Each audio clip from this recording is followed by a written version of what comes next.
Magandang umaga, narito na mga balita sa Magdamag, mga balitang buhay ang nakataya. Ito na ang unang ronda.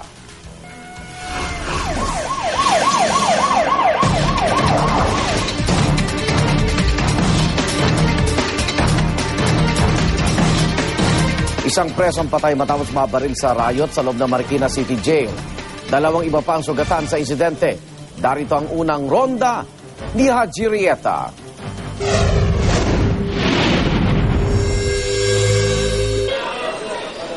Dead on arrival sa Mang Rodriguez Memorial Hospital sa Marikina ang isang preso matapos umunong mabaril sa riot sa loob ng Marikina City Jail mag-alas 5 ng hapon kahapon. Ayon sa investigasyon ng Marikina Police, nagsimula ang riot dahil umunong sa pagrereklamo ng isa sa mga preso. Imbestigahan natin in coordination sa BJMP, co-coordinate tayo na sabi nga nila, ito issue naman sa kanila to, itong bala na to. So tingnan natin kung yung ba yung bala niyan o meron bang baril yung mga inmates. Ang reklamo, umabot daw sa batuhan ng binasag na hollow blocks mula sa ginagawang CR sa loob. Pinakausapan pa raw ng mga warden ng mga preso na itigil ang kaguluhan. Nang hindi masaway, nag-warning shot na raw ang mga warden gamit ang shotgun. Kampante raw ang mga warden dahil rubber bullet ang ginamit. Pero bigla raw natumba ang 19 taong gulang na preso na si Roel Diaz.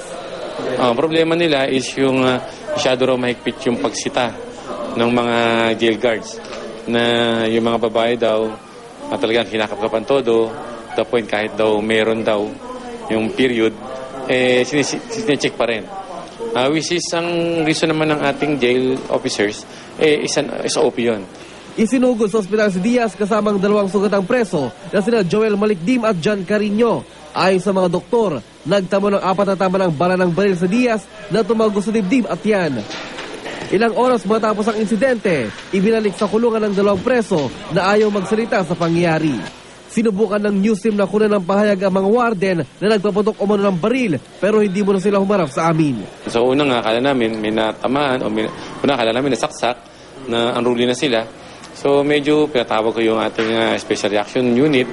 Para sa unang balita, Haji Rieta reporting.